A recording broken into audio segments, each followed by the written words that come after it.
Yes, perfect. All right, so once again, welcome to the third session of our webinar series or online session series of knowledge management for beginners. Today, we're going to look into experience capitalization.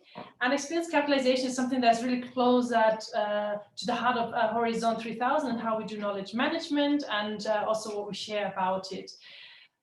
In this session, I'm joined once again by Wesley Arima, who is sort of the man behind the scenes. So he's the one admitting you in and managing the whole call. So yes, thank you, Wesley, for being here with me.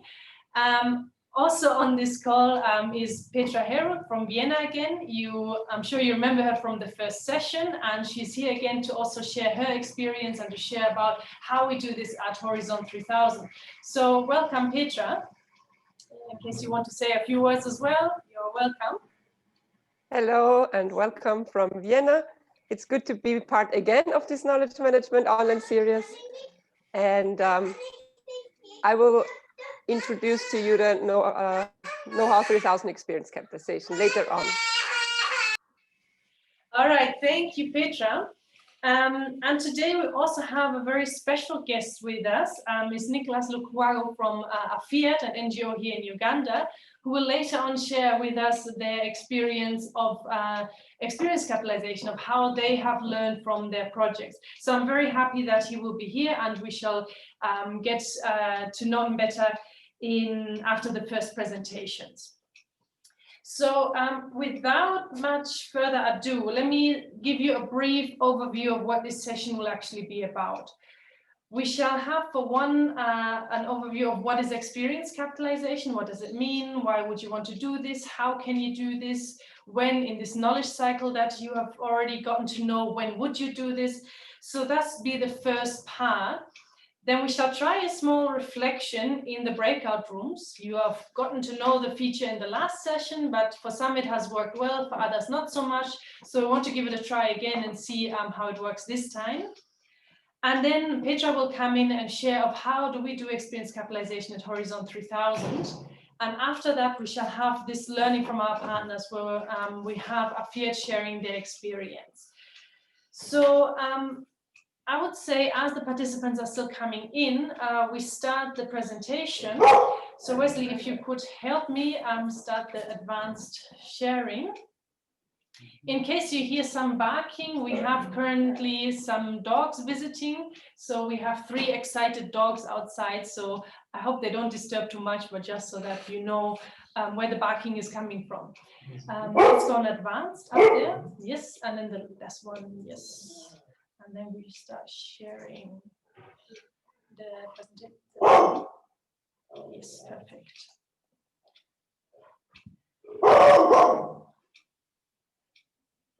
All right.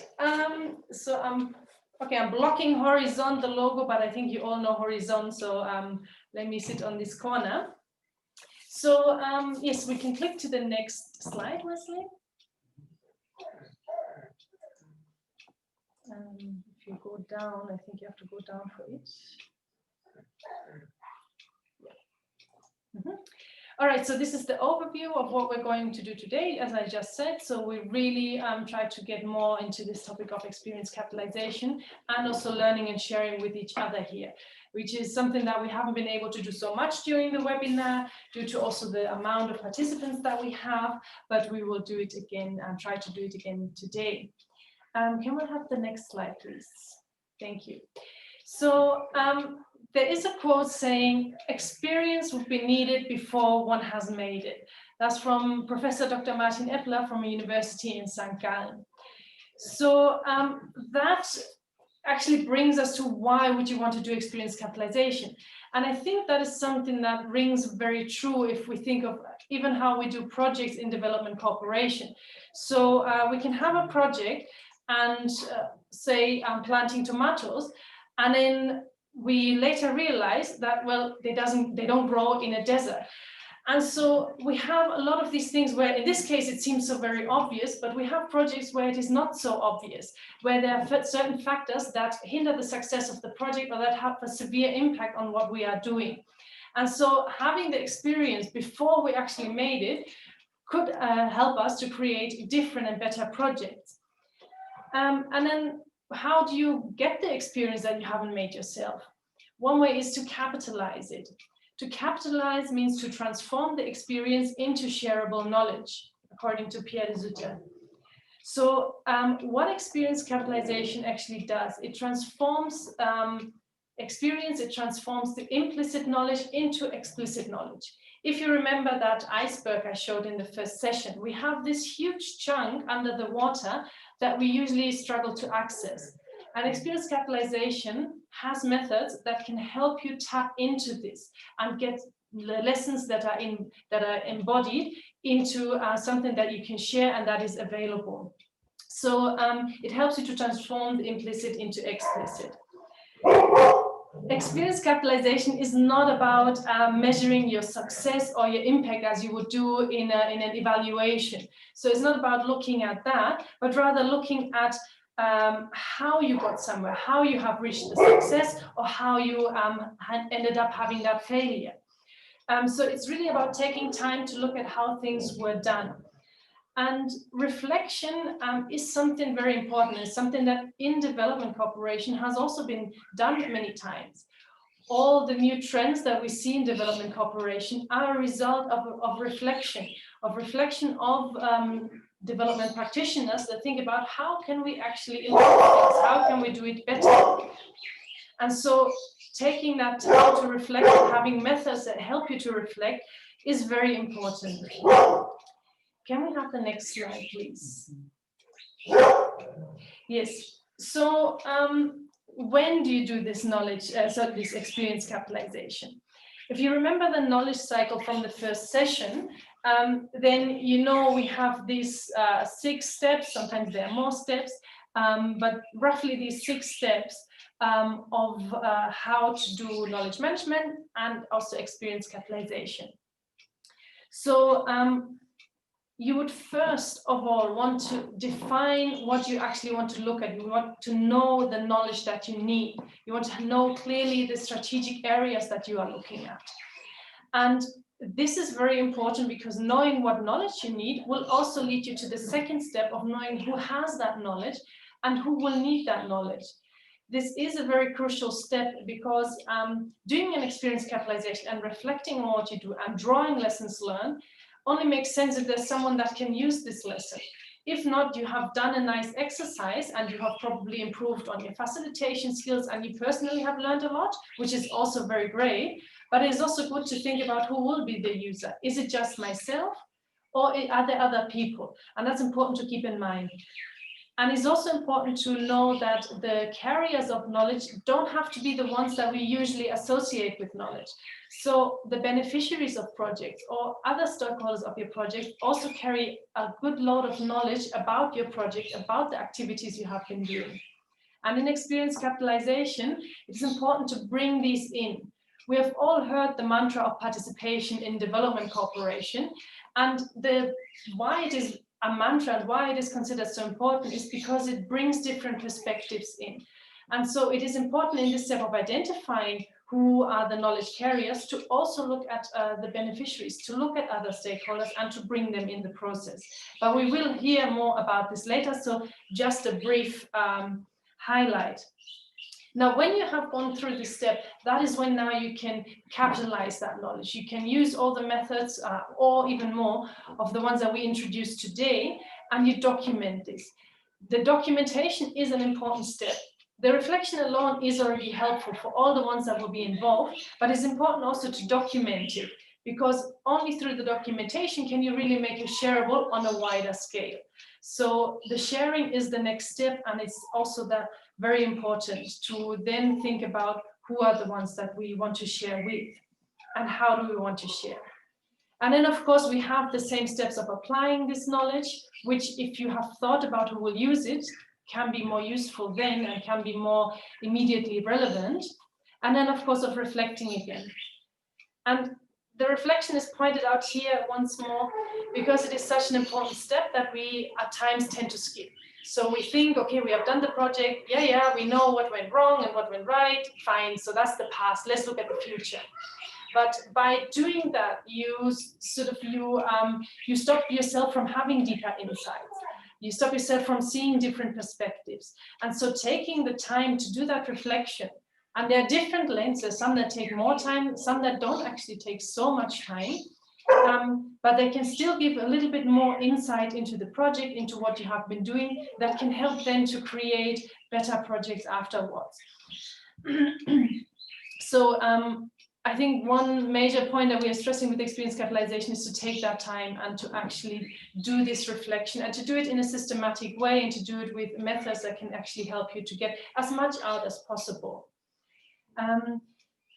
Now let's go to the next slide and take a look at how could you do this. I will tell you about 4 different methods, and Petra will then give you also the method or the way of how we at Horizon support the process. So to all the methods that you see here, and there's storytelling, after action review, appreciative inquiry, and a focus group discussion, to all of these, the participation of stakeholders is key. So whichever way you would want to do the facilitation, whether it's a workshop or whether you find another way, that is up to you, but participation is key. And let's take a look at the different methods. So for one, we have storytelling. So that's using stories or using narrative to communicate something, to communicate value, to share experience, to share knowledge, to share know-how with individuals. And this can be done in a workshop setting where you try to get the different stories from the participants you invited, from your stakeholders. People sharing their stories means they're also sharing their perspective. They're sharing how they're looking at something. So it can be a very powerful tool, and it's a tool that gives a lot of space also to the participants to bring in their own view. Another way is to do an after-action review, sometimes also shortened with the acronym of an AAR. So an after-action review facilitates bringing together a team to discuss an activity or a project very openly and very honestly. It is basically structured by a few questions that are supposed to guide the process and to really get a clear focus. What was planned, what happened, and what's the difference, and why is it there? So they're very clear questions to get a descriptive idea of what was happening. So at times we skip the step of describing and jump to the judgment of where we decide this was bad or this was good, this is this person's fault or that person's fault. And that's not the point here. The point of experience capitalization is not finding out who's to blame for it, but really trying to learn something from it. And describing by withholding all the judgment that you have and really focusing on getting the description out is a very important step to first really get all these different perspectives. You can do an after-action review on very many things, and it can be a very short exercise. If you do it on an activity, sometimes it can be half an hour or 1 hour. That can be enough, depending also on the size of the activity or the experience that you want to look at. Then we have the appreciative inquiry. And the basic assumption behind an appreciative inquiry is that every organization has something that works well, something that that works, that is going fine. And it wants to look into that and to sort of build on this thing that is going well. To initiate positive change based on what is already there in the organization. So it has roughly 5 steps that you follow to guide you through it. So the first is the definition. Then you have the discovery, the dream and design and delivery. So define is defining of what you want to look at, what you want to go into. Then discovering is discovering more about this particular experience, this particular activity that you want to look at. And then dreaming is about dreaming how it could be bigger, how it could be more wider, how it could maybe spill into other areas. And then that's a very open phase. And design is trying to bring it back to a plan, trying to bring it back to something that you can then start implementing in the next phase. Then finally, we have the focus group discussion as another method. There are more methods out there, but these are 4 that I present here. And a focus group discussion is surely something that all of you have heard about, have maybe even facilitated yourself, have used it in your projects. So this is nothing new, but it can be used for experience capitalization to get the different perspectives and opinions on a particular topic. So you can bring in, you can get the experiences on a particular activity by having the participants talk to each other. And that can usually be more lively, and there's less the focus on you. So it can also take away maybe the fear of saying things that are negative when there's other people who will say them. It's needless to say that for all these methods, you need a good facilitation, especially if it's in a workshop setting. So you need someone, and that doesn't have to be an external person. It can be someone within your organization that either already has the facilitation skills or wants to build them. But it needs to be someone that is, for one, paying attention that the different voices are being heard, so that we don't just have one side of the story, but that we get multiple sides to a story. And that is helping the people to be bold enough to say things, but also to dig deeper. At times we remain on the surface, and so the facilitator will try to dig deeper where it's important, or will guide the discussion if it is going very much in a direction that is not helpful. So that's the role generally of a facilitator. It is a challenging role. It is a very very demanding role, but it will always benefit the process. And I would like to show you a facilitation method that you can use, which is called the 251 method. And that can maybe help if especially you're building your facilitation skills, or even if you have facilitation skills. It is a very nice method that is readily available. Wesley, can we click to the next slide, please?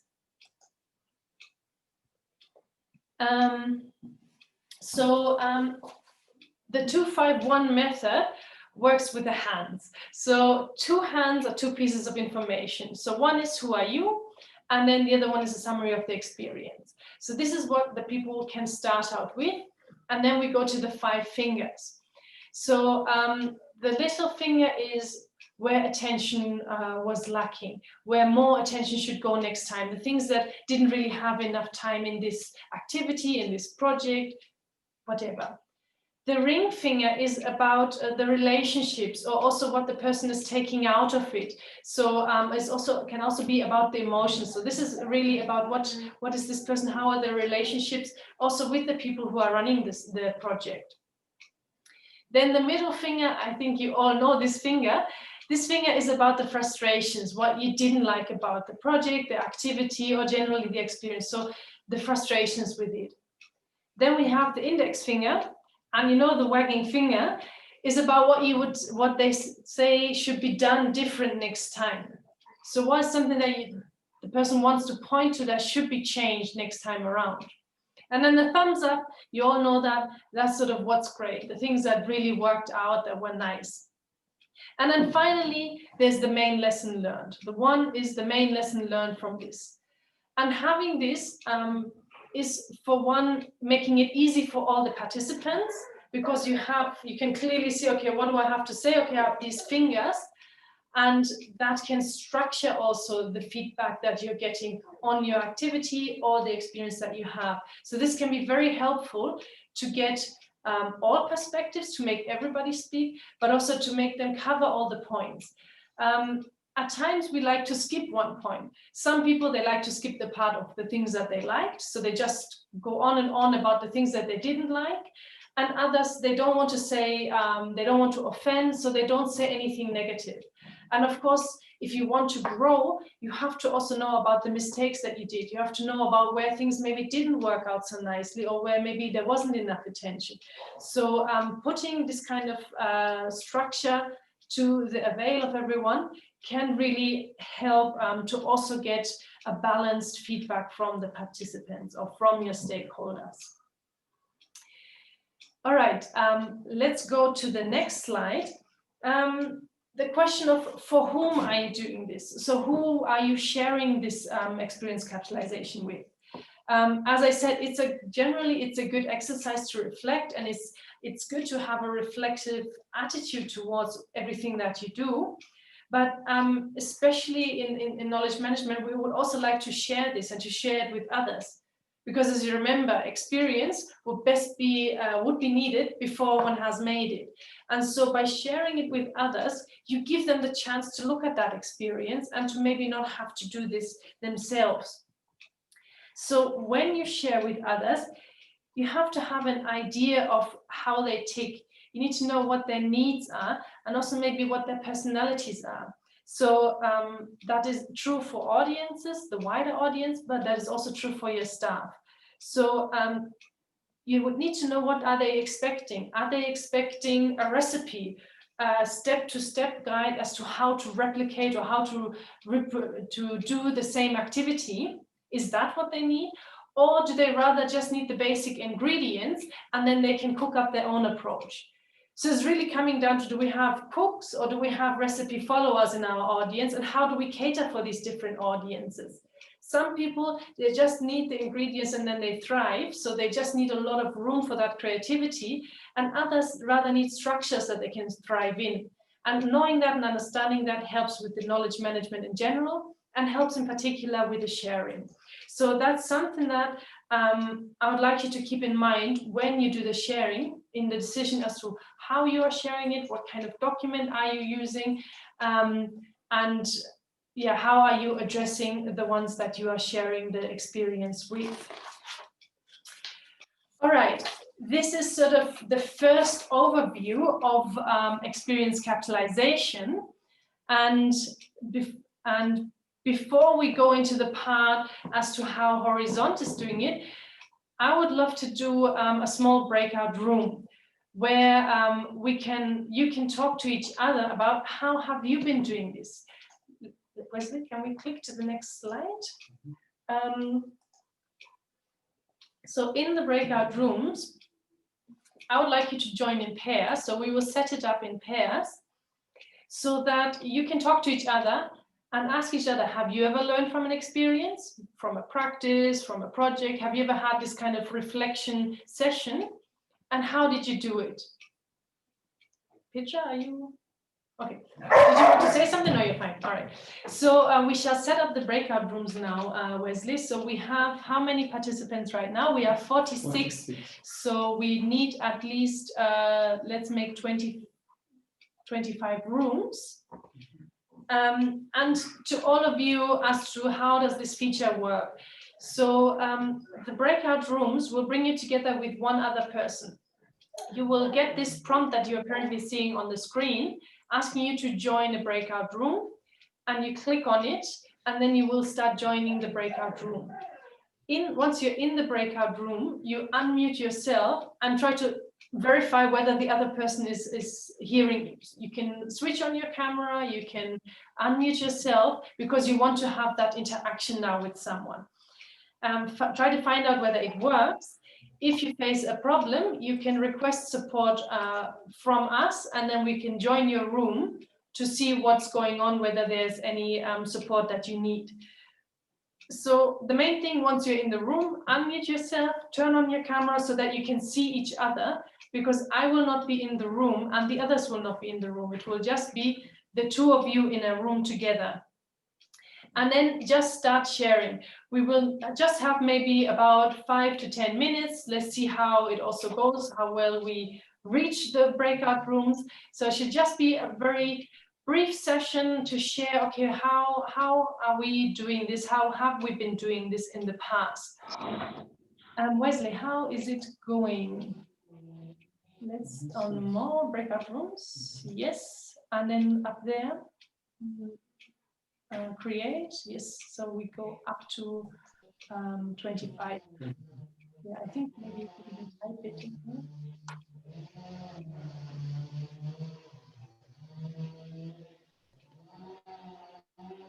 Okay, so we are now creating the rooms. If you get kicked out because your internet connection gets lost, then please let us know. Write to us in the chat, and then we try to see where you have been. So maybe you know the name of the person you have been with, or we have to assign you with a new person. Unfortunately, you can't rejoin the same breakout room automatically. So that's something that Zoom is not yet offering. So we have to use this workaround of you writing to us once you were kicked out. So have we started the breakout rooms? Let's go on breakout rooms. And you can click open all rooms. Yes. So you should now all be seeing a prompt to join a room. So please click on it so that you can join the room.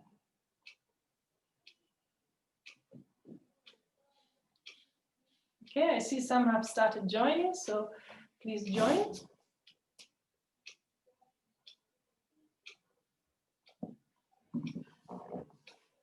So you have to click on the link. It will join you automatically, but it will be faster if you click on join.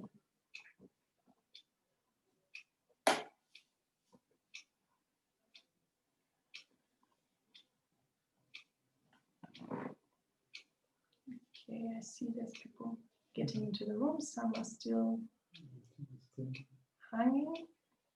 So the ones who have not yet found, in case you have been away briefly from the keyboard, we have started the breakout rooms. So please, you should see a prompt to go into a breakout room, or maybe just click on it so that you can join. Is anybody facing problems joining the breakout room? Can you see with whom I am in a breakout room? Because maybe I am supposed to be with someone. Maybe we change people who have not joined. Okay, you put Francis to someone else.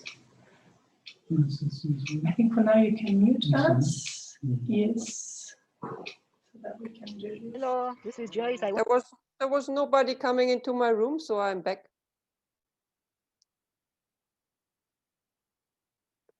Maybe it's because maybe it's because I'm the co-host that it's actually not working with the. Yeah, we are currently trying to see who is in a room on their own, and we are trying to start that. Okay, so we can. Let's do it later. Leave the window aside. Let's first assign. Can you click on something else? Yeah. No, click on later. Okay. Now go back to the breakout room. We want to assign.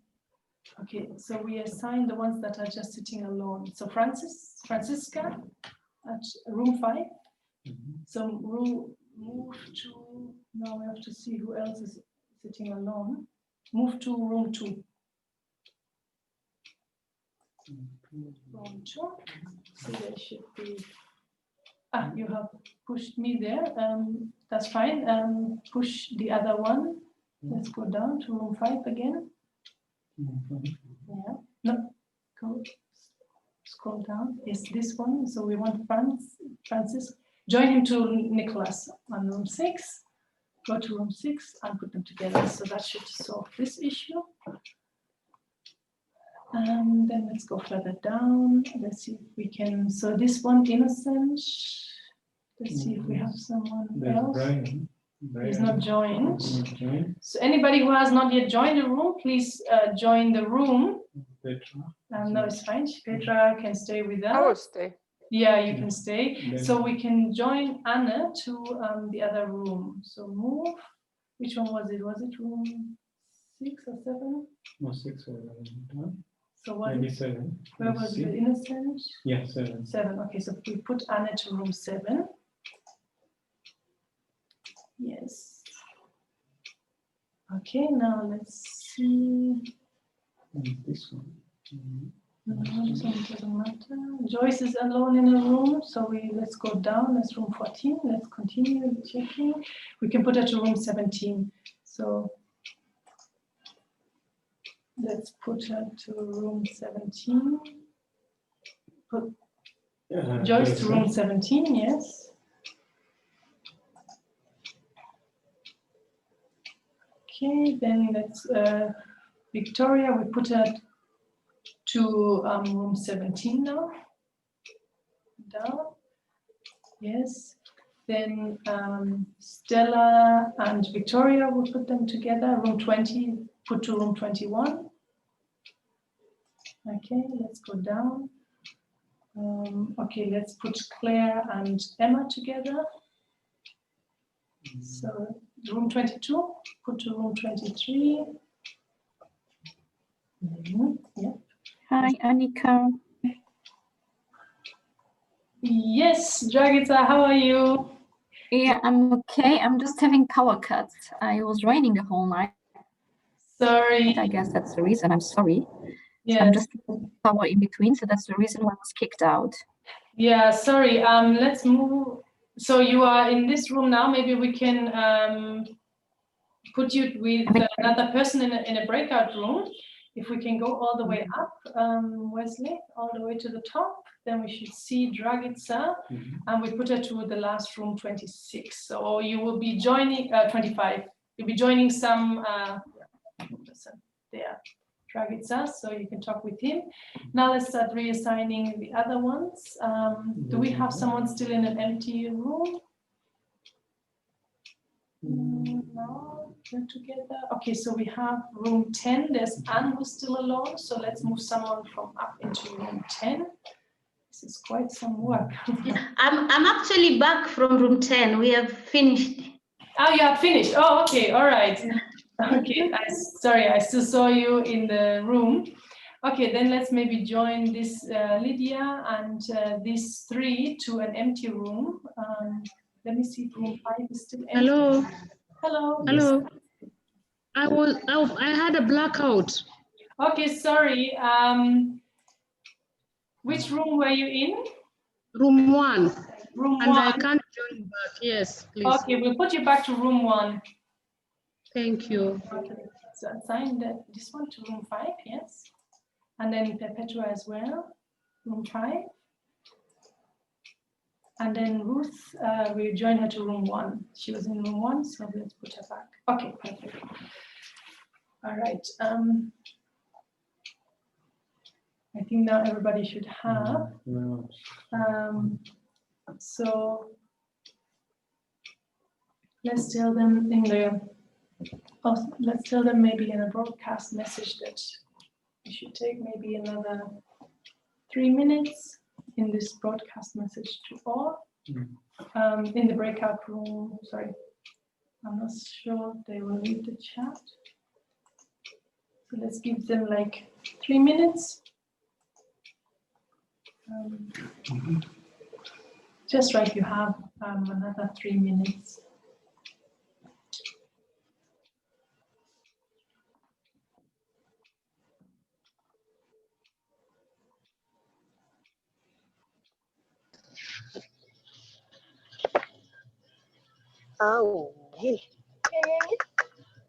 Nilifaa nikuje leo niende nifanye scan.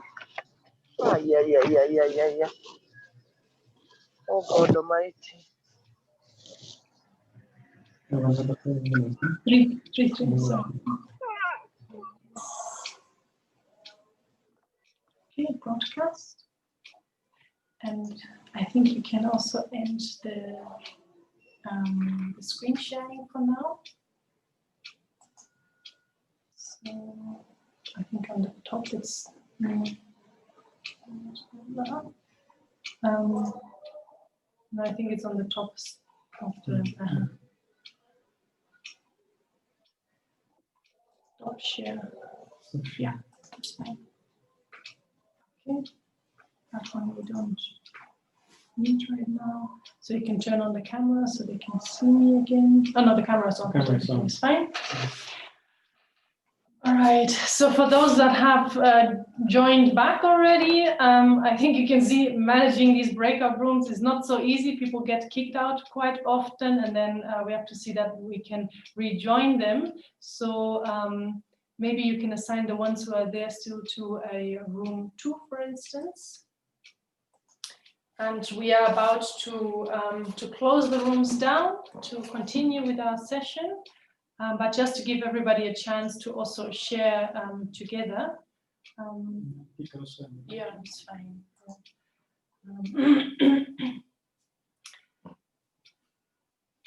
So for the ones who have already joined back, how did it go? Did it work out for you? You can also type in the chat how it went.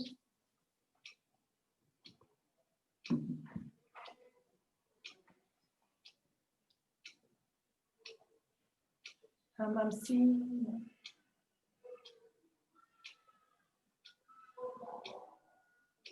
Okay.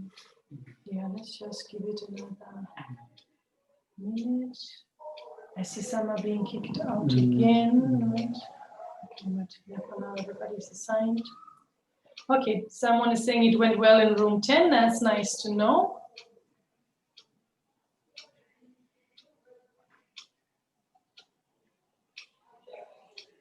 So,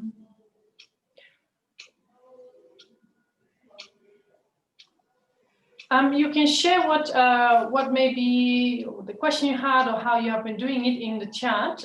You can start doing this. I will also tell the others to do this. We will not have the time to go into this in detail, but still, I think it can be nice to have this also maybe for later reference. Yeah, I'm also seeing that some have a lot of or have internet connection issues, and then they get kicked out, and then it's hard for them to rejoin their group. So yeah, this is really a challenge with this feature. All right, but I think we can close the rooms, and we will give. I think they will get a message that the rooms are closing. Yes, so. So everybody should be rejoining us in at least 1 minute. We should be having everybody come back to our main session. So let's wait for them to rejoin.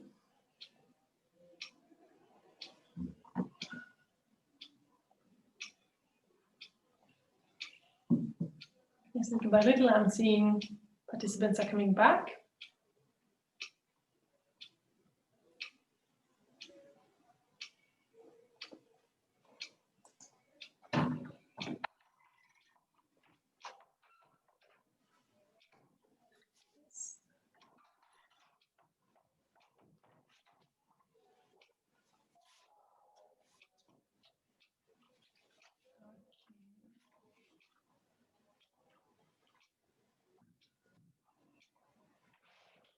All right, so now we should be getting everybody back into the main room. So, and I can see that people are coming back in.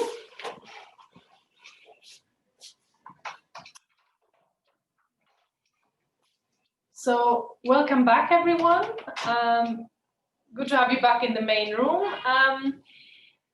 Some have already finished earlier, so I already asked them of how did it go? How was the experience in the breakout room? Did you manage to share something? And I've asked them to also share the experience in the chat. We will not have the chance to really go through all of this, but I think it can still be nice to maybe just either share a question that came up in your group, or maybe a particular method that you had that you would like to share with the whole group, so that after the session we can also share the information from the chat so that everybody can have access to this. I saw that some of you were struggling with the internet connection, so you were kicked out and then brought back in. So that is unfortunately how the feature is currently working. So hopefully that will change in the future by Zoom. I would like to now hand over to Petra from Vienna to talk about the part of how experience capitalization is going on at Horizon 3000. So Petra, the floor is yours.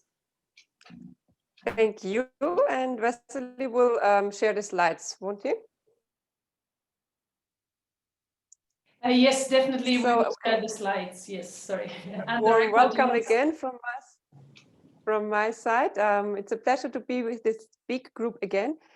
Horizon 3000, as Annika has already said, has put at the center of its knowledge management program, which is called KNOW-HOW3000, experience capitalization for various reasons. Now, more than 10 years, we're already trying to learn and adapt and see what type of method structures we can offer and we can promote and use ourselves to learn from experience and make these experiences available for others. So at the heart of KNOW-HOW3000 is that we would like to enable and invite local organizations that we work with to do reflection on experiences themselves, to learn from their experience in order to improve the services, the structures, how they work at the organization, to have the best services available and possible for the target groups and for the population. So that's our main goal. And from the beginning, when KNOW-HOW3000 was born 10 years back, we had a very interesting situation because we had years of experience in doing experience capitalization in Central America and South America. So what we did as an organization, we had a look at what was working well in some other regions and tried to transfer and promote that also in the other regions, especially in African countries like Eastern Africa and West Africa. And I will have now about 20 minutes to explain a little bit what we do, share with you the two main methods that we use at the moment to promote experience capitalization and how that can be done. So Wesley, would you share the slides again so that we continue?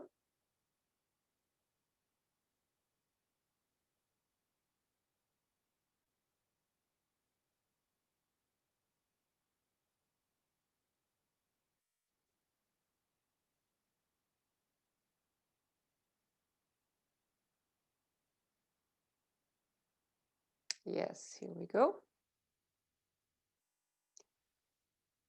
So basically for me, experience capitalization is something I love. It's something I really like to do because it's something very human and natural. I have 2 kids, and you can, you see in the daily life that we learn a lot from experiences, and we learn best by having a look at what we have been doing, what was working well and what did not work well, and then adapt and adopt our practice. So at Horizon 2000, as I said, we provide and we seek to provide a space for the partner organizations to learn and also to make that learnings available to others. And Annika was stressing that quite a lot now, and I would like to underline that we seek and we try to invite our partner organizations and our colleagues to think of participatory ways of experience capitalization. Why is that so necessary? For me personally, I've been reading, I don't know, hundreds and hundreds of project reports where lessons learned are presented. And I've read so many lessons learned where I know it's from this one project manager that he was writing down this one lesson learned, or it's from one financial manager writing down this specific one lesson learned. And it's not capturing the whole big chunk of experience, this big part of the iceberg that Annika was showing, which is, yeah, it's a pity because real learning from my experience and my perspective takes place if we integrate as many views, as many stories, and as many stakeholders as possible. Because as humans, we want to be involved and we want to see our very personal story on an experience, on a project. If I get involved, if I can share it and learn from that, I am more willing to actually adapt and change things in future and learn from it. And Horizon 3000 has, since 5 or 6 years, we have documented and build up an experience capitalization process, as we call it, which is 4 steps.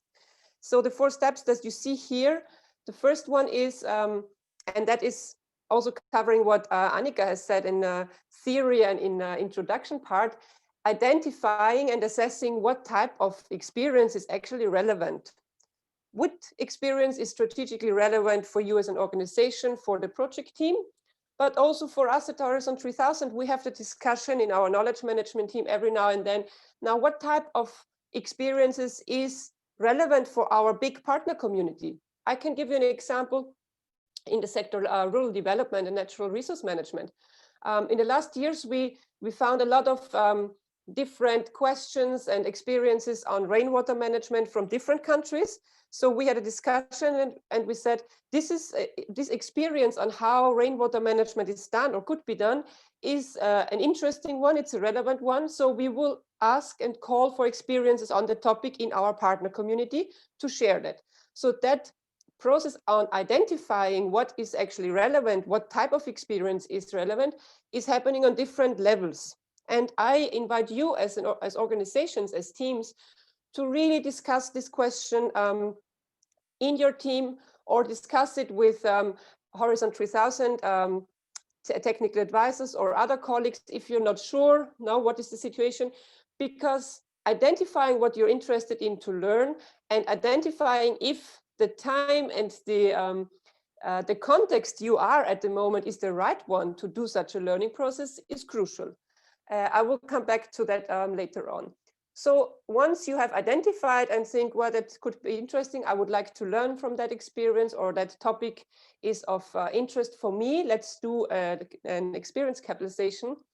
Then comes the point where you capitalize, you bring the experience into a structure that you can document and share it. And that capitalization, I will give you some insights on two methods that we use. And only then, once this experience is capitalized and documented, you can share it, we can share it. There's different channels and ways of how the documented experiences are shared in the Horizon 3000 community. Basically, the organization, the local team that is documenting experiences, the main goal is that they share it with as many people as possible in their community, with their stakeholders, with their target groups. Also within the Horizon 3000 community, we have different ways of how we share experiences. There is the internet platform where all the experience one-page presentations and details on it is shared. And we have sharing events, training sessions, learning visit where experiences can and are shared. And of course, there's different other ways of how we share and integrate external persons, external stakeholders to get access to the experiences of partners and of Horizon 3000, as well as you do that by having networks, local networks. You are part of a lot of thematic networks, so there is the possibility to share these experiences. However, I would like to say that for Horizon 3000, the main focus is that organizations themselves take the learnings and reflect on them, and then learn for their practice and adapt the way how they work.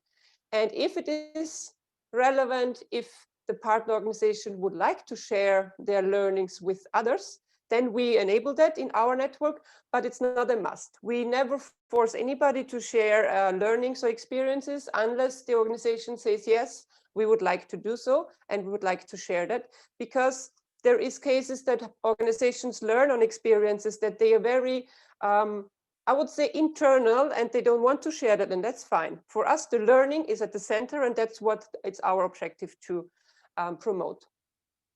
And the fourth step in our experience capitalization process is the adaptation to adapt the practice, as I said. For us at Horizon 3000, our goal is not to have as many experience documents as possible.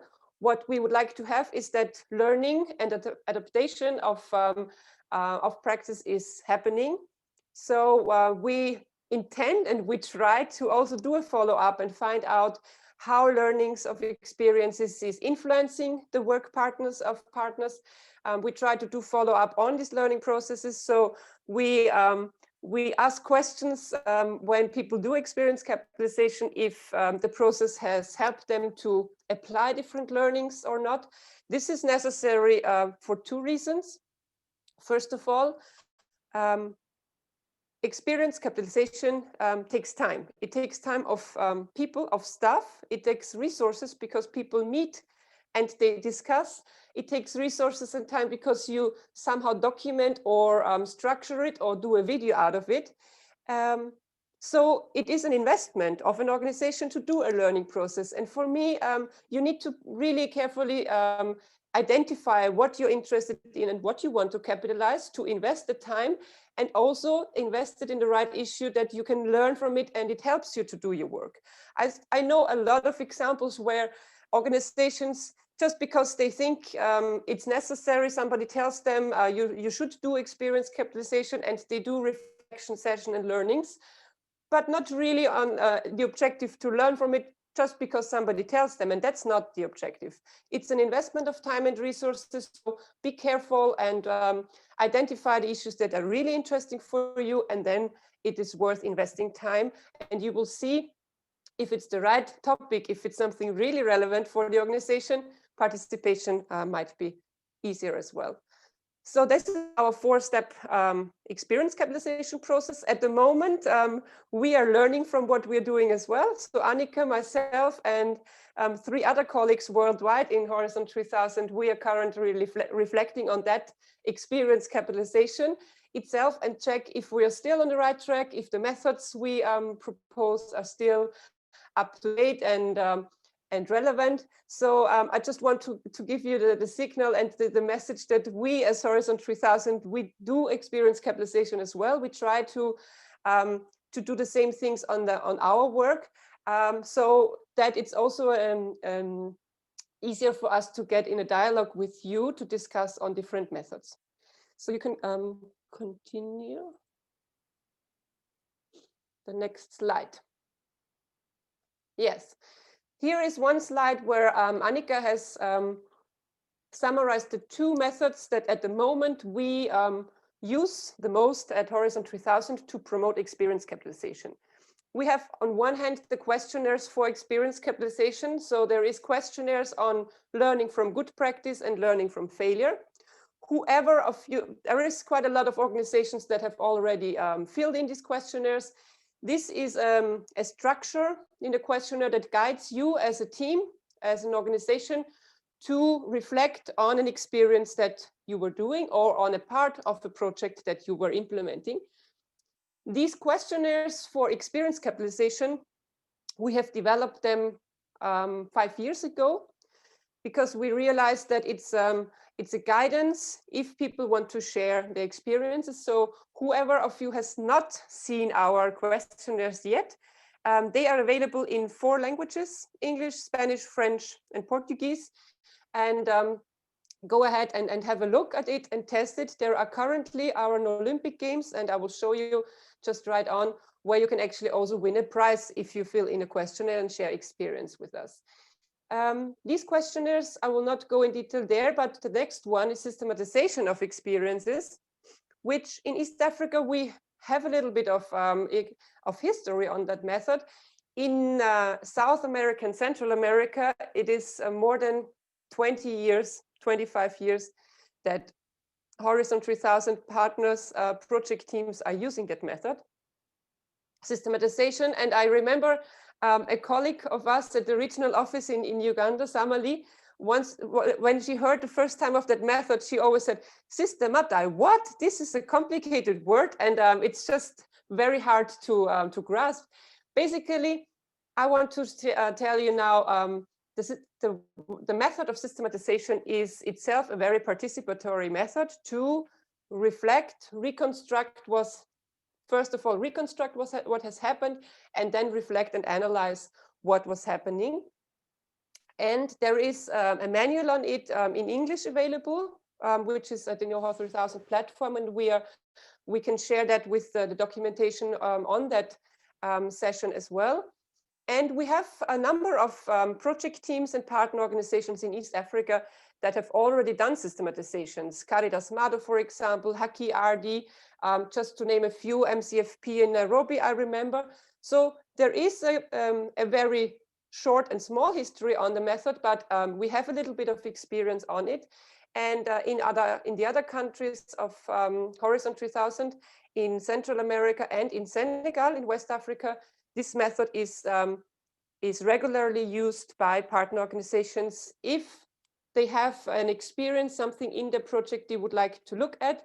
And normally the systematization process is guided from the method part externally. So there's a facilitation methodological externally that guides and helps partner organizations to do it.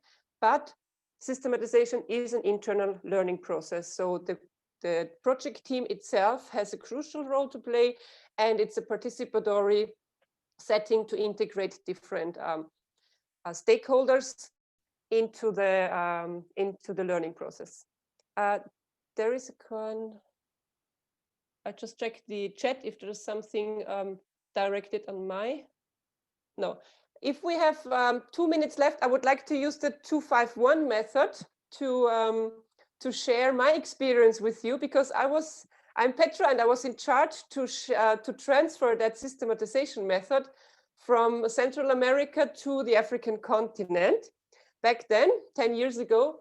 And what came short, what did not get enough attention when I was coordinating that transfer of the method, was the communication with our Central American team. We had quite a lot of experience and experienced people in Central America with the systematization method, and we did not communicate enough with them. Relationships I learned when we transferred that method from one continent to the other, that the relationships that are in Horizon 3000 between the regions and the Vienna office, there is a very long history behind some relations. And I did not know that story and the history behind, which was giving me a little bit of trouble in certain points in time. What was really frustrating me, that the Central American team back then was not really supportive in this whole idea to transfer the systematization to the African continent. They did not really understand and support it. So the pointing finger was clearly to the people in charge. The next time you want to transfer one method from one continent to the other, you need a clear communication strategy, and you need to have a clear structure of whom you involve in communicating when you do something like this. And the thumb up, it worked well. Our East African and West African partners, they were with open arms there. They wanted to test the method, and finally we had an African manual in English on the method, and we were using it in at least 2 or 3 countries in Africa since then. So the main lesson learned I took out of that experience was, if you want to transfer knowledge or methods from one area, from one continent, or from one region and organization to another, take care that you have appreciation and communication with the ones that are the experienced and the knowledge carriers, I call them here. So appreciation to those people, to those teams that are the source of the knowledge and the method is crucial if you want their support. So that is my sharing of experience, a very personal one. And we can continue with the slides now.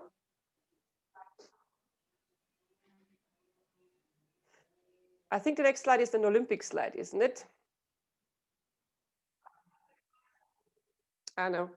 Yeah, the learning from failure is the food for thought that I want to share with you, and that we discuss since years at Horizon 3000, is that people generally learn more from sharing worst practice than the imposition of best practice. And you might have seen at KNOW-HOW 3000 platform and in our questionnaires that we try to promote and invite partners to also openly reflect and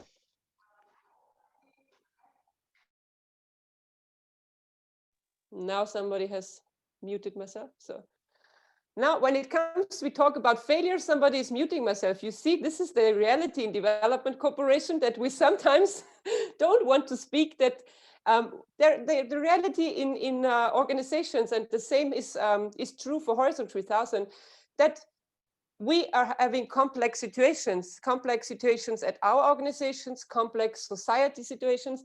So it is not easy to implement the work we do. And it's very normal that things are not working the way that we are planning them. So we said we would like to give that a room and a space to share the learnings out of something that did not work well. We call that learning from failures. And by now we have a big number of experiences that partner organizations shared with us and share with the community.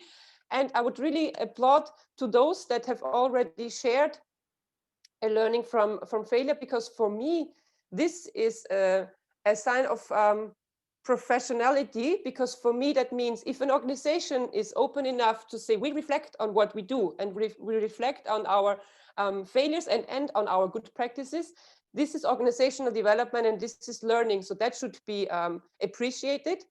And at Horizon 3000, we appreciate if organizations tell us what has been working well, but also to tell us what was not working well and what did they learn. And I don't want to go in detail now on the learning from failure, because that could be an extra session itself.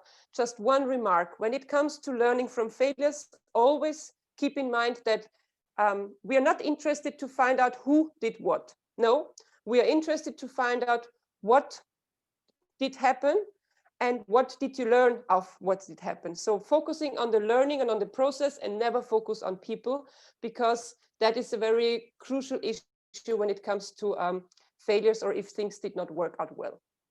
The next slide, please.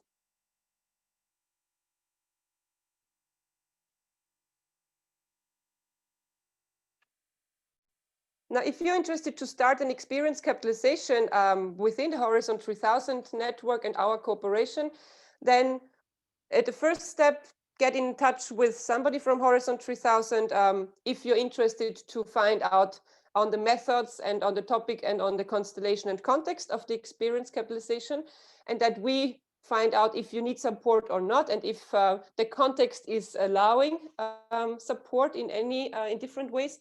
And then if you have an experience that you would like to share and capitalize, discuss and see who could participate, who should be representative, who should be integrated in that learning process. Representation of different stakeholders, for me, is crucial if you really want to learn out of the experience. And then meet as a team, a workshop setting or an online workshop setting. It depends a bit if you're allowed to meet, and try to go through the questions, and it depends which methods you choose. If you use our questionnaires, or if you want to do a bigger learning process, the questions are basically structured in the same direction. What was planned? What did really happen? What assumption did lead you into the way that it happened? And in that case, it is actually the questions that we put there if it was a failure, if it did not work well. But basically, you discuss what did you learn out of the happening, the experience that you have, and what would you recommend others to do, or how would you recommend to change in future to learn from it. And then you document the lessons learned, you find a structure, how you'd like to share that. And I would like to invite you to think out of the written document as the sharing issue. We have very good experience in countries where organizations do short videos on their main learnings. The basement is something written, but then think of your audience and think of the people that you would like to reach out and what they like to use. Is it the radio? Is it a story? Is it a video? Or is it some kind of leaflet or anything else? And then, of course, apply what you learn. For me, when you do experience capitalization, the learning happens anyway in the brains of the participants. So make sure that you do a plan afterwards. What have we learned now? What do we like to change, adapt, and who is doing it when? Do an action plan of learning to make sure that the learning does not get lost in some drawer in your table, that the learning is really integrated into practice. The next one, please.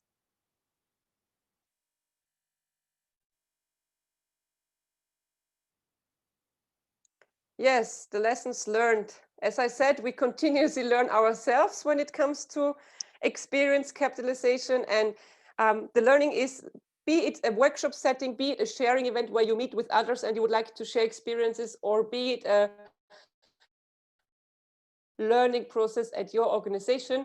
Experience capitalization needs an objective, it needs time, and it needs a certain type of capacity and structure. So if you don't know why you're doing it, why you want to learn it, it will be hard to motivate people to take part. It will also be hard to convince your managing director that people can spend time for the learning if you don't know why you're actually doing it. And always think of what type of structure you give the learning. If you use a method, then stick to the method in the structure. If you don't want to use a method, think yourself of which questions and which structure you would like to follow. It allows you to learn, and it allows the participants and also the audience, the people you want to reach with your experiences, to better follow your findings. And always think of our objectives is organizational learning. So at Horizon 3000, we aim at supporting organizations in learnings, which in times where staff turnover is happening and where people are constantly coming and leaving organizations can sometimes be a bit difficult and complex. However, try to think in your organizations also, how can we as an organization learn rather than some individuals learning from practice. Balancing IT-based learning versus face-to-face meetings is something that we as Horizon 3000 have experienced a lot. We've learned a lot. And when it comes to sharing your experiences, I am in favor of bringing people together, letting them talk, letting them share what they know, because we know so much and it's sometimes hard to put that into words, and it's sometimes even harder to write that down. So for me, it is crucial. And as we see with information and communication technology, it's even possible to bring people virtually together and let them share and give them the room and the space to exchange. So it is sometimes a bit challenging, but we need to see how we balance that best. And try to think of games, of things that people love to play to motivate them. I will show you now in the last slide how Horizon 3000 is doing that. And I will not go into the communication appreciation. I think my 251 storytelling has made that clear. And the action plans for learning, I have already said as well. So there is only then now to show you the Olympic Games and invite you to participate in our Olympics 2020-2021. At the moment, we have our Olympics Games out there. We are currently inviting and looking for experiences in the field of policy dialogue and advocacy work. So if your organization has some good practices or some learnings out of things that did not work well, and you want to share that with others and you want to participate in the Olympic Games, let's check KNOW-HOW 3000 news. There is all information there, or get connected with Annika if you don't know how to do that and where the questions are. The prizes that you can win is, we are normally drawing, so it's not a criteria that somebody is better or than the other. So we always draw the winners, and it depends on the participation, but normally the prizes are between 500 or 1,000 euros for the winner, and for the second and third also small prizes are waiting. So at the end, until the end of the year, there is time to send your experiences if you have experience in policy dialogue or advocacy work. Is there still a slide left? No, question and answers. My little daughter is still happy with her television, so I'm available to answer questions as well.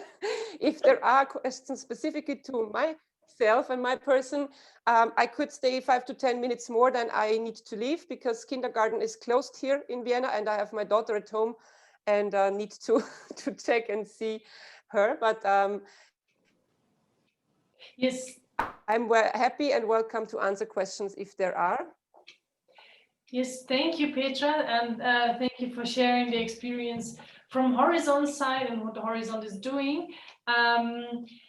Thank you, especially since you have your child there, and we all know with home office is a challenge to handle family and work and everything. So it's still great that you managed to have this space to share with us. So does anyone There is one comment from Silas in the chat room that I would like to share with the others, because I think it's a very important one. Silas said that we found out in their group that the experience capitalization to thrive, there is need for an open mind and willingness to share. Yes, that is true. And that is always an assumption from the beginning for our knowledge management at Horizon 3000, that if there is not this openness and willingness to share, it will be hard to learn from experience. And that is something that each organization herself needs to decide. The organizational culture, where do you stand at the moment? Are we in an organization where people are not really open to talk on the experience? Then it might not be the best option and time to start with experience capitalization. However, we're implementing now KNOW-HOW 3000 since 10 years. And most of the time we are in dialogue with partner organizations where there is a willingness and people are open to share. It's sometimes a question of having the time and the resources to really sit down and reflect and do the experience capitalization. But as I would like to quote one of our partners, they say, knowledge is power, but sharing knowledge is powerful. So think of it as a process, and it is empowering an organization if you allow, as a team, as an organization, to have a space and a room to discuss and to openly discuss, and not blaming anybody of why he did do it or why she did do it, looking on what did work well or what did not work well, and what could we learn out of it. Exactly. Any other questions? Questions or comments? Yes, there is a comment that that somebody is happy to, with the emphasis on learning from failures without focusing on individuals, but the lessons learned. They have found that very important as well. Yes, thank you. Are there new questions or still some comments? Maybe also still processing. So, we something. Okay, there's someone about the gamification. To elaborate on the that. Gamification, yes. What we, the example on our Olympics, our Olympic Games on experience sharing, we said we know that it's difficult for organizations to integrate the learning on experience into practice. So we said we would like to have an incentive, some kind of game where people can win if they share their experience. That's how our Olympic Games came into being. And this is an incentive to see, we know that you all have a lot to do, but if you take the time now, if you share the experience on a certain topic with the broader community, you have a chance to win a prize. And this has helped us as a community at Horizon 3000 to invite as many partners possible on specific topics to do experience capitalization and share it. But there is a lot of other ideas on gamification. Personally, when I do trainings, for example, I try always to integrate some kind of quiz. People can win a chocolate, or people can win some other small issues.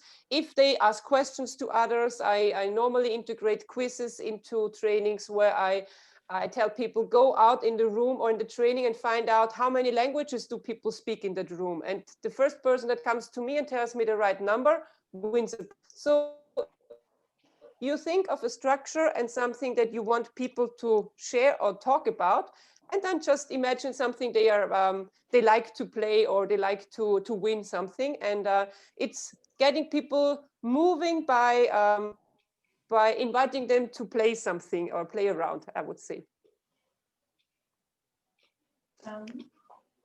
I can't, oh yeah. There is one more question I'm seeing as to whether participants receive a certificate for this webinar. I understand where that question is coming from. We have not really thought of giving out certificates, just because this is more of a teaser to maybe get you interested in doing more.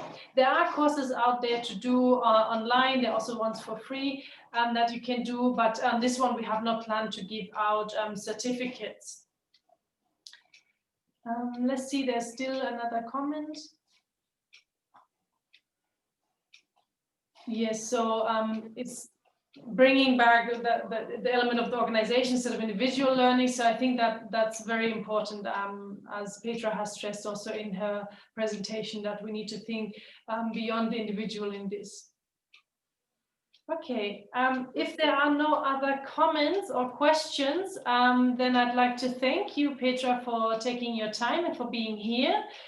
We really appreciated that and tapping into your wide experience. That was very nice to hear. We would then continue with the session. I know you will have to leave us, unfortunately, but of course we have the recording, so you will also be able to see how we have continued after this. So thank you once again. Thanks, and I would like to thank Herout for being open and sharing their experience now. I will miss a very interesting part of that, but I will listen to it, the recording, and that is a good thing of doing it online. We can reach, even out of this group, a lot of others that can listen to it.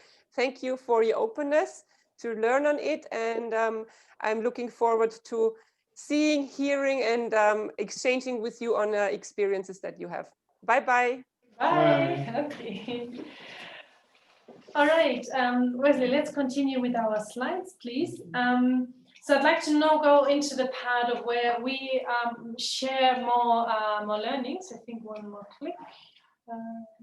Yeah, perfect.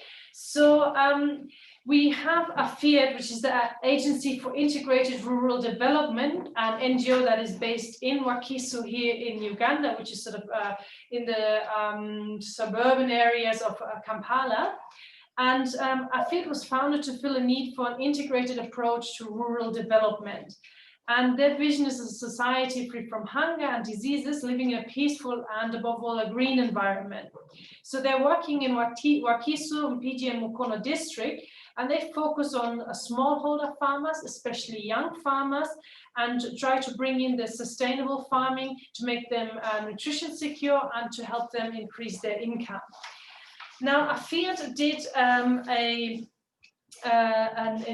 reflection, and they came out with this at a glance and also the in-detail document about good practice on permaculture promotion using the integrated land use design. I don't want to go into all the details of this. You can find this document on our KNOW-HOW3000 website. But what it is really about is the experience was about giving young Ugandans a chance for after the school. So when they leave school, they become either unemployed or they start farming, but they don't really have all the skills. So this project looked at how to give the skills from early on by working together with pupils, the teachers, and the parents to start permaculture in the integrated land use design. And I would just like to share the impacts and the lessons learned before we go into discussing it further with Nicholas. So the impacts have been that the learning environment was improved. If all of us think of schools here in Uganda, but I think also it probably also holds true for the general East Africa, we have schools that are set on compounds that don't really have any green, so it's just a very bare compound. And they have started to put the plants there. So this improved the environment. It was less hot, less dusty.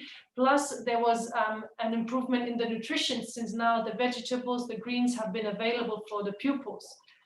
Also, there was a change in the mindset, both of the teachers and the pupils.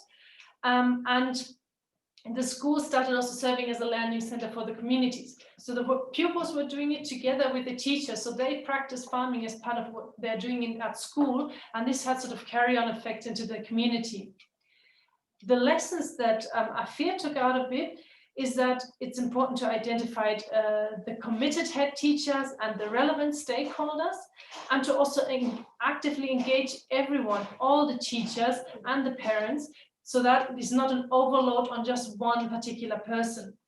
And also they realize that the responsibility for monitoring in the holidays should not just be with the teachers, but it should be spread across the pupils and their parents and the teachers who are close to school, so that the gardens also survive in the times when schools are not going. So that as a small background to the experience, where we will now hear more from Nicholas. So I'd like to welcome Nicholas. Can we go to the next slide as well? So Nicholas is a project officer in marketing, Nicholas Lukwago, at AFIAT, and I'd like to give him a very warm welcome. And I think maybe we can stop the sharing of our PowerPoint right now, so that we can actually see Nicholas.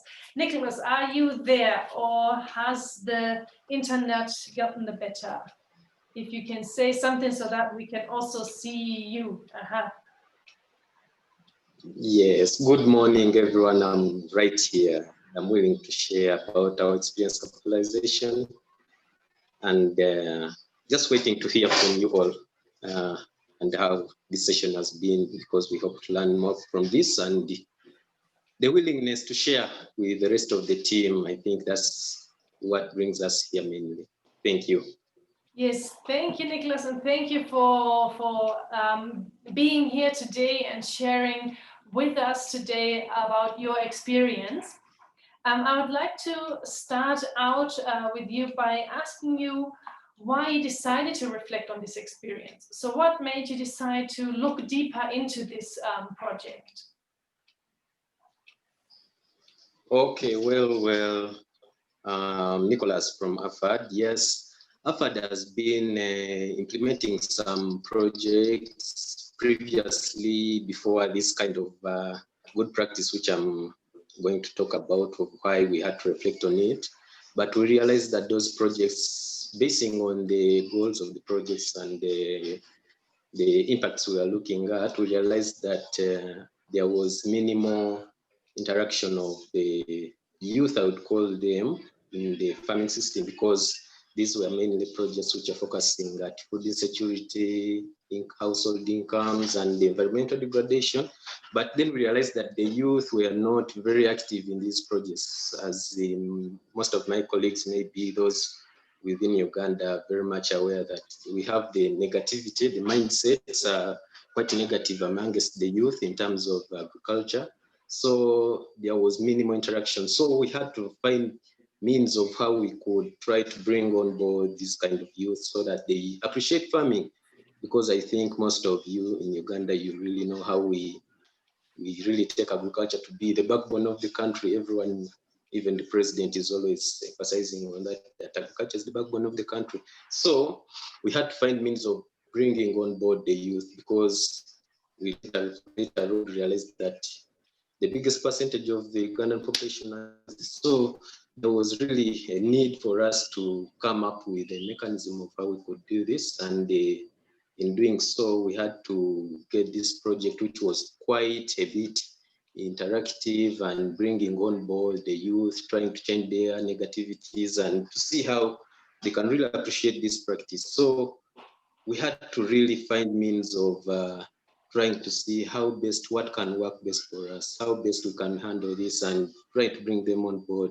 So over time, we have realized that the project has yielded more impact to the youth compared to the previous projects, which I talked about, which we are mainly looking at the women in households, the elderly, but neglecting the youth. So after the introduction of this process and after reflection, we realized that there was really much impact which was created, and I think that's all I can search for now. And maybe if people have some questions, they'll ask them later on, and we see how we can handle that. Thank you.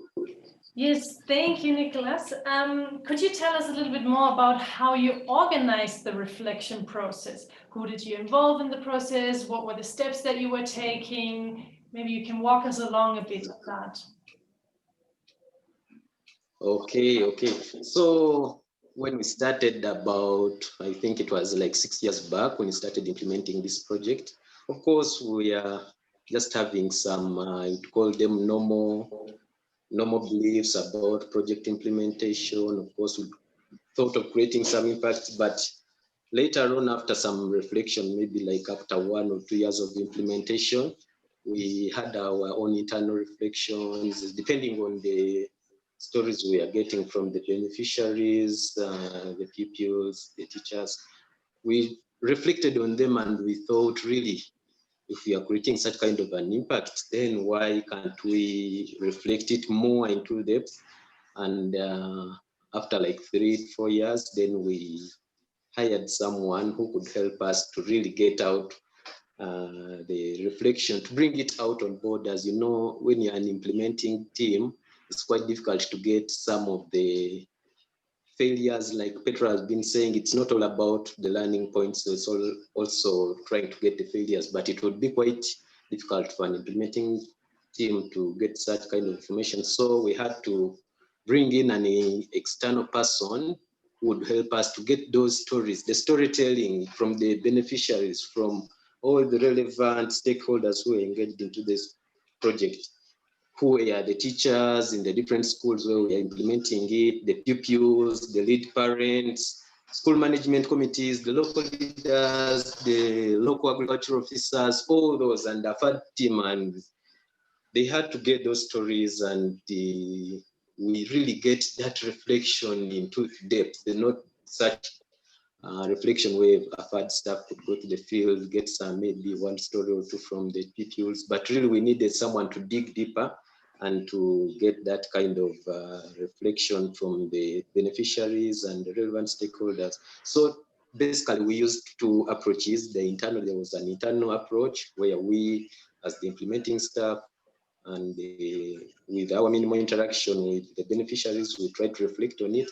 But then later on, we needed an in-depth reflection where we had to get someone, we hired someone to help us to try to get out that experience. Someone might look at it as an evaluation, but not really. It was not an evaluation. It was just that we needed to dig deeper to get a clear understanding of what the project had achieved and what we had the feeling of the people, the stories. Now I have some one story I would like to give, one of the local leaders was like, previously children were just getting academics without getting relevant skills on agriculture. Hence equipping school children with the gardening skills is a very good approach. This was one of the vice chairperson of one of the sub-counties where we are implementing this kind of approach. So we couldn't get such kind of information if we didn't have someone who was quite maybe external, because for us, maybe we were used to that kind of information, but we needed really to get it and bring it on board. Then after that reflection, we are quite blessed that last year, with the help of the technical advisor from Herout 3000, we had an in-depth internal reflection whereby she helped us to get into touch with Herout and try to look at how best we can document this reflection so that it can be shared, because we have a feeling that it's not good to hold such kind of information. We need to share it with the wider community, and possibly we get more partnerships who are willing to share such kind of approaches to a wider community. So we developed the one-pager, is the questionnaire which we have which we had in the previous slide, and later on we had an in-depth, a good practice in-depth, which is also shareable. I think Annika will be able to share. Maybe she has already told us where we can find it, but that's precisely how we handled the reflection process. Annika. Yes, thank you, Nicholas. I like you had this sort of two-step approach. You thought, okay, there's something more. Let's get someone external to take a look at it, because we're fearing that maybe people will not be open. And then you had the internal where you also took the Horizon, the KNOW-HOW3000 templates to work out a document for sharing. So that's really a nice way to go about it. You can, of course, also do it without an external consultant. At times the resources might not allow, so that is also possible. But yeah, I like you had this two-step approach where you really also had the internal reflection on it. Then talking about the reflection, what did you as a field, what did you learn from this process? Okay, so what we learned from this process simply was the way we are doing our thing, the way we are handling the project. It was not too appreciative on our side, because we thought it was business as usual. There were some things which we did, which we didn't expect to bring such kind of impact, as later on we realized. Things like planting fruit trees in the school compounds. We just thought that this is something usual, which has been in existence for some time. People are used to guavas, people are used to mango trees and so and so. But then later on, we realized that those small things, after the reflection, of course, realized that those small things we did created a big impact into the community. So what we learned is that we needed to appreciate that what we did might look quite normal, but in a certain perspective, it's not normal as such, because the testimonials which we would get from the beneficiaries really gave us that information and the willingness to say that, no, what you have done is really quite good. Because I'll give an example now, like in one of the schools, it was one of the pilot schools with which we started this project. After planting some guava trees, we realized that the little girls, the pupils in that school, the female pupils in the school, used to harvest these guavas when they are still small, when they are still not yet ready and ripe. and the lead teachers and the concerned, I'd call them the responsible stakeholders, started to feel not okay with this kind of thing when the girls are harvesting the guavas when they're still young, and they were trying to prohibit them from doing such. And when we got such kind of feedback, we thought, no, that was not right in the first place, because we all know how our bodies, especially how the female bodies react, especially during that time of, I'd call it growth period. They maybe require some nutrients which they don't maybe get from the daily food which they eat. They can get maybe some of those nutrients from some of those plants when they're still young, something like that. So we just re-emphasized and had to encourage the relevant stakeholders to keep encouraging the pupils to appreciate that, to even plant more in their different maybe homes, in their communities, because the impact was not going to stop at only school, but even to start to expand in the different localities where these pupils were coming from. So really that's one of the things which we learned. And the second thing is that whereas we are trying to look at trying to integrate agriculture into the curriculum, as I would say, but then we realized that we are creating a big impact in the learning environments, as Petra has, Annika, Annika has already highlighted that we usually have dust, and I will call them bare grounds in mostly the government schools in Uganda. So that kind of learning environment cannot really be the best when you compare it with the schools, mostly the private schools, especially those in the central here. Most of my colleagues who come from the central, maybe they already know how the private schools perform better compared to the government-aided schools. So this project helped us to try to improve the learning environments and the nutrition in schools, as well as supporting the young people to contribute towards their local communities and the environmental resilience. Yes, Annika? Yes, thank you. I like sort of what you mentioned of sort of appreciating the little things that you do, things that you might overlook as an organization, and by talking to the beneficiaries, you find out, okay, this thing is actually helpful. This thing that we just did anyway, we notice that has a very huge impact, and maybe we would have taken it out of another project, but now knowing the impact it has, we can carry it into the next project. So I really like that hearing back can really help you look at your own project a little bit differently. You've mentioned some of the learnings that you've had. How did the process otherwise benefit your organization or AFIAD? Okay. So AFIAD has benefited in many, I'll call them various ways, not one or two, but I'll just give a highlight of maybe one or two or three because of time. First is that the process has helped us gain confidence in our work, as I have let you know in the last interview question which Annika was asking. We didn't have the confidence in our work, as I would say, because we thought of doing business as usual. Planting trees is something usual to us, but then we realized the impact we are creating was something which was not usual. So we gained a lot of confidence in our work, basing on the testimonials from the relevant stakeholders, especially the direct beneficiaries, the pupils, the testimonials we are getting. They were really encouraging to us, and this gave us the confidence in our work, and we really had to work more to see that we improve the learning environments and nutrition among the selected schools in Wakiso. Another thing is that our FAD has been able to design a strong monitoring and evaluation system where impact was easily seen and documented, because when we looked at the way the project was to be monitored and evaluated, we had to revise and we come up with a mechanism which was really much informative, which was informing us of the enrollment, which was informing us of the absenteeism levels, which was informing us of the survival rates of the trees planted and the recovery in case of some trees being damaged or maybe dried up. So the mechanism of monitoring and evaluation really gave us the mechanism which we devised gave us really a good monitoring system, and this resulted in an advocacy with evidence, because it was a call from the donor that we needed to have evidence-based advocacy. So with such kind of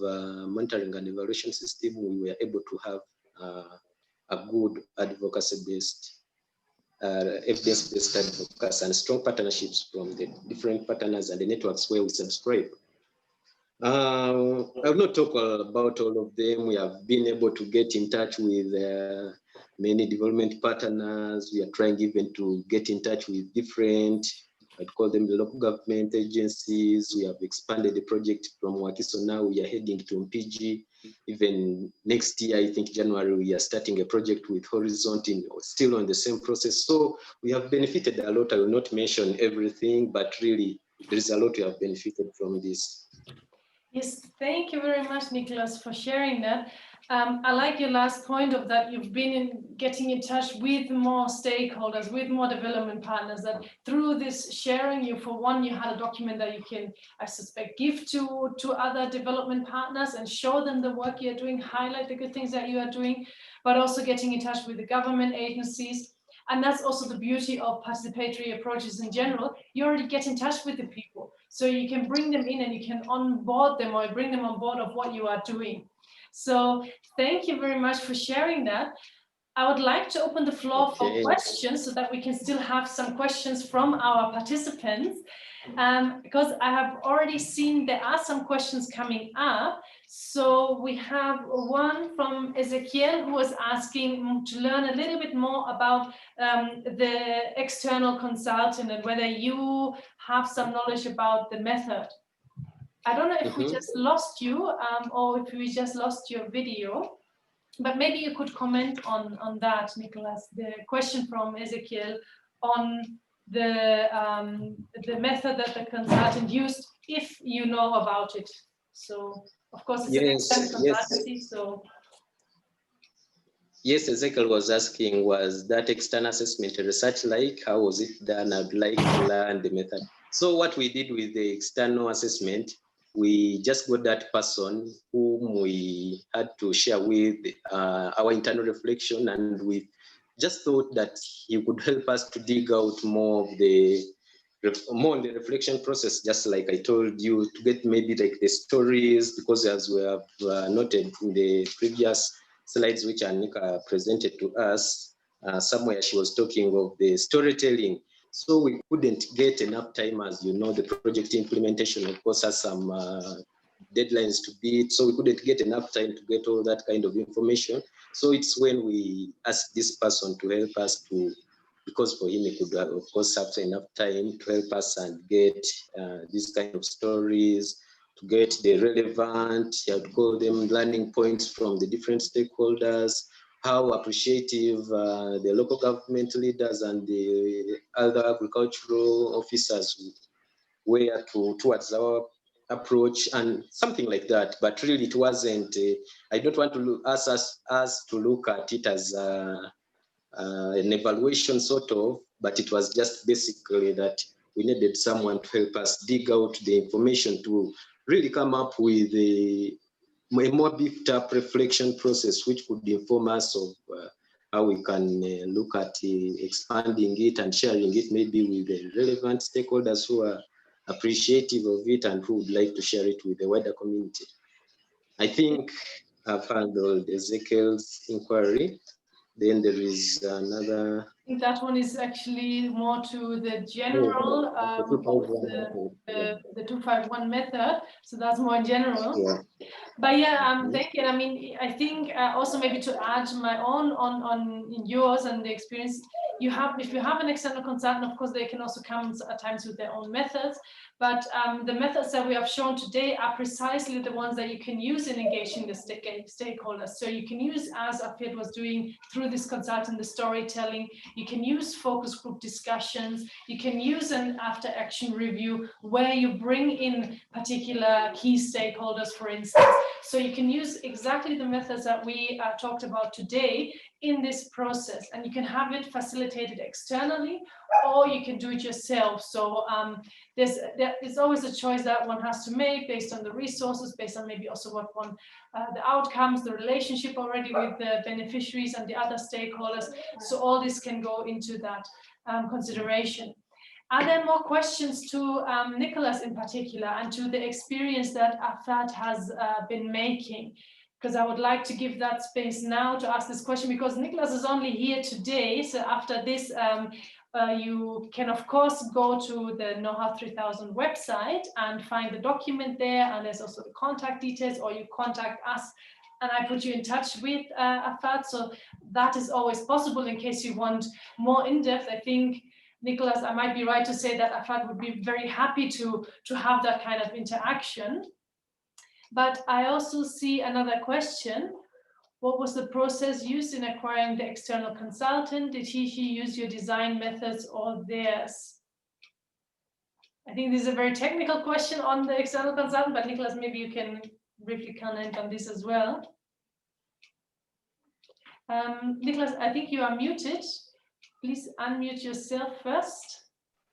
Somehow. Sorry. I'm now back. Am I audible now? Yes, you are audible. Hello. About the process of the consultation. So he didn't use his own methods. What we did, as I've told you before, we had our first internal reflection about the approach, and it was not in depth, but basing on the testimonials we are getting from the field, basing on the testimonials we are getting from the relevant stakeholders, we thought we needed someone. We thought that there was maybe more testimonials in the field we needed to capture, and because of maybe the time and the deadlines, we couldn't have enough time to do all that, so we had to get him. We took him through the simple reflection process which we had. We informed him of the outcomes of the reflection. So we asked him to help us to get more of the information from the field and from the relevant stakeholders. So he based on what we had already done internally, and what he gave us is what we built on to later on improve on our reflection, because as I told you later on, we had to sit as the whole Afad team together with our technical advisor by then, and we had to come up with a design system where we could try to document all that information which was gathered so that it could be shared. It could be shareable, as you have seen. It's one of the steps in the knowledge capitalization. So we had to, I would call it, we informed him of what he could get from the field. We had to really inform him that there were a lot of testimonials in the field. So he used maybe the focus group discussions to gather all that information. And we have many stories which he gathered, just like I informed you of one or two of them, but there were very many from the different stakeholders, what agricultural officers, the local agricultural officers were saying, what the teachers, what the pupils, I call them the local government leaders. All those stories were compiled into that one document, and then we had to extract what we thought was very important for us to share with the rest of the beneficiaries and the rest of the bigger community. So I would not want to say that he designed his own methods of working. He was just informed of what we really wanted to capture from the field. Yes, thank you, Nicholas. I like that you point out you had the consultant, but you had to work very closely with him to let him know who are the stakeholders, what do we already know, where do we seek to know more, and that you also set the back down and reflected on what he delivered, and that you analyzed the results. I think that's very important when working with a consultant. If you want to have this learning and the reflection in your organization, you have to also engage with what the consultant is bringing in. So it will not have the same kind of effect if the consultant does everything and then you just have the nice results. So for the reflection to be there, it needs to be what Afad was doing, taking it, but then analyzing it, discussing it, going through that to really extract what is important. In the interest of time, I would say we end the Q&A session here, and I would like to thank you once again, Nicholas. I think this has been very insightful, and nice to see how on the actual level this is happening and what organizations are doing. I think this has given everyone a good idea from sort of the very theoretical that we had in the beginning to how it is being done, and how you have also been able to use what KNOW-HOW 3000 is offering to help you in the process. So thank you very much for sharing. Thank you very much for being here today. Yes, I wish Afiat all the best, and I hope we get many more experiences from Afiat on this. So thank you, Nicholas. Sure, okay, I should. Okay. All right, we are actually coming towards the end of our session today, and I would like all of you to share one key takeaway that you have gotten from today's session. It can be a very short sentence, it can be even just one word, one method, one idea that you have gotten. So please share it in the chat so everybody can see it as well, and we can refer back to it. So please think about what would be, or what is a key thing that you're taking out of today's session. So I'd say just take a few maybe to think about it. As I maybe already give you also a preview of what's coming in the next session. And let me give you like 1 minute to think about it, and then we can take a look at your comments. Okay, so we have first ones coming in. Stakeholder engagement is key in experience capitalization. That is very true, yes. Let's see if we hear some more. The learning from failure stands out. Yes, it actually does, and it's really something that can teach you a lot. Now there are more coming in. Engaging beneficiaries is key. Importance of negative feedback as part of experience capitalization, definitely. Sharing experience is more powerful. Compared to, we always say knowledge is power, right? But sharing is more powerful, yes.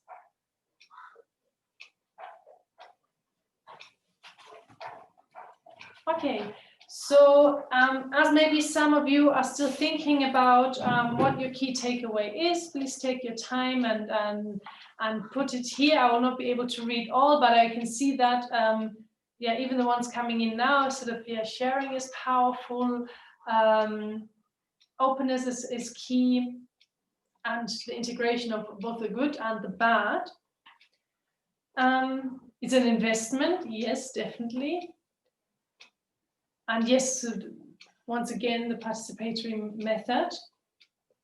So yeah, I think you're actually picking really also important points that we have tried to highlight throughout, Petra and me, that are so relevant. And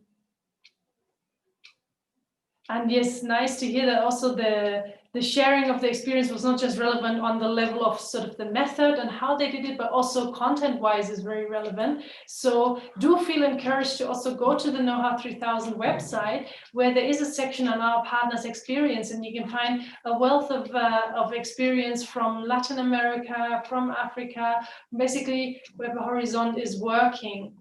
And yes, it's great to see that we have those of your key messages coming in. Please keep sending them in, as I will just briefly give you an overview of what is in store for next session. So next session, initially I had planned to do sort of a reflection session, and then I reflected again on my decision, and I want to do sort of a mixed session. So for one, I would like to give a brief presentation about documentation. If you think of the iceberg, we have sort of now, we started from what we know, we went to really see the whole iceberg, to know how we can sort of bring what's under the water to be visible. And now I'd like us to, in the last session, go back to the explicit knowledge and get to how do we actually do documentation. And I think this is a very crucial step, and it's something that can be of relevance for all organizations, because it's something that many organizations struggle with. So we will have a brief presentation on how to document.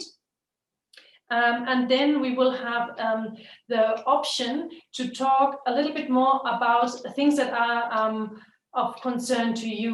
So if you have an open question or something like that that you want to learn a little bit more about, please either put it still in the chat or send me an email today. So it can just be one question or something that you say, this topic I would like to learn more about.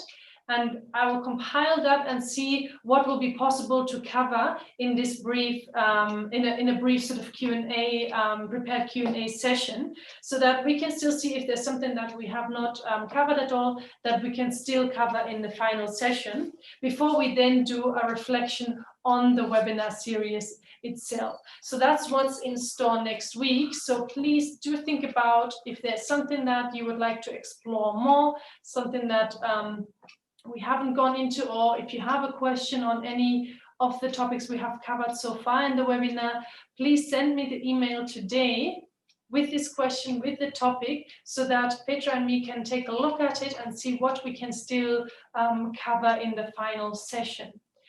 So let me now see also what you have still wrote, the key messages or the key takeaways. So we see, yes, an appreciation for who's having the knowledge to think about it, to approach it from that perspective. We see, okay, the learning from positive stood out to someone. Wesley, can we scroll through it a little bit so I can see more? Okay, yes, the failures. Appreciative inquiry is something that Emma takes home. Getting experience from outside partners of the organization, very important, yes. Yes. Okay, so I think we have, there's one also on the short films and gamification. Yes, so be also free in how you want to share. You can find creative ways that make sense to your audience, that make sense to the topic that you are covering. All right, so with that said, I would like to end this session, and we are even on time. So if you have any questions for next session, please share it with me so that we can see what we'll be able to cover. I'm suspecting we won't be able to answer all your questions. It is just a beginner or a small teaser really to knowledge management, but maybe that you have some questions and maybe we can find the time to answer maybe some 2 or 3 in the next session after we have talked a little bit about documentation. And of course, it wouldn't be proper if then we didn't have some time to also reflect and to also hear back from you and also learn from the experience that you have had in this webinar or in this online session. So thank you very much, everyone. It was a pleasure to have Nicholas and Petra on board. Thank you also once again, Wesley, for being behind the scenes. And I wish you all a nice day, and I hope to see you again in 2 weeks' time. As usual, the recordings, we will share them, and we will share once again also the audio in a separate file so that you can either download the video or only the audio. Plus, we will also share the slides of this session. So thank you very much, everyone, and I hope to see you all again in 2 weeks' time.